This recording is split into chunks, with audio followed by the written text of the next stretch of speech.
ዶክተር አብይ አያሌው እባላለሁ። የህፃናት ስፔሻሊስት ዶክተር ነኝ። ዶክተር አብይ አያሌው የህፃናት ስፔሻላይዝድ ክሊኒክ በማገልገል ላይ ይገኛለሁ። ወደ ታችኛው የመተንፈሻ አካል ኢንፌክሽኑ ሊወርድ ይችላል። ምንድነው? ቫይረሱን በራሱ የሳምባ ምች ሊያመጣ ይችላል። እንደገና ደግሞ ለባክቴሪያ ምቹ ሁኔታ ይፈጥራል። እንግዲህ ጉንፋን በራሱ ያልተወሳሰበ ህመም ነው። ግን ይሄ መተንፈሻ አካላችን ላይ ፈሳሾች እንዲይዝ በማድረግ ይቆጣና የመከላከል አቅሙ ይሄ በተፈጥሮ ያለው የመከላከል አቅም ስለሚያዳክም ተጨማሪ የባክቴሪያ ኢንፌክሽን ሊኖር ይችላል። ከነዚህ መካከል አንዱ የሳምባ ምች ነው። እንግዲህ የሳምባ ምች በአብዛኛው በባክቴሪያ የሚከሰት ህመም ነው።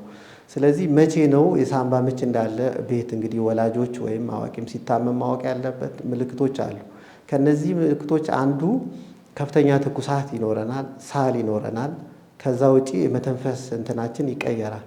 ወይ ለመተንፈስ መቸገር ወይ ከተለመደው ትንፋሻችን የመፍጠን እንዲፊታችን ከንፈራችን አካባቢና ከተለመደው የከንፈራችን ቀለም መጥቆር ካለ የሳምባ ምችን እንጠረጥራለን። ሌላው ሲተነፍሱ መቸገር፣ ይሄ ከተለመደው የፈጠነ የትንፋሽ ወይም ደግሞ ማቃሰት ሊኖር ይችላል።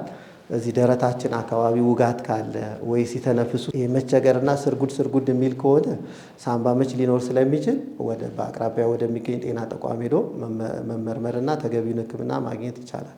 የአካላዊ ምርመራ ይደረግና እንደ አስፈላጊነቱ የላቦራቶሪ ሜራጅ ምርመራም ተደርጎ መለስተኛና የተባባሰ አለ። መለስተኛ ሲሆን በተመላላሽ በአፍ በሚወሰድ አንቲባዮቲክስ ጸረ ባክቴሪያ መድኃኒቶች ይታከማል። የጠናባቸው ደግሞ ሐኪም ቤት ተኝተው ይታከማል። አንዳንዴ መታከም ያለበትንም ህመም እቤት ሆነን በመዘናጋት እንትን ካልን አካላዊ ጉዳትም አልፎም ደግሞ ያው ህይወትንም እስከ ማጣት ያደርሳል። አንዳንዴ ደግሞ ያው ጤና ተቋም ላይም ጫና ይፈጥራል። አላስፈላጊ ነገር መሄድ ማለት ነው። እንግዲህ ወደ ህክምናቸው ስንመጣ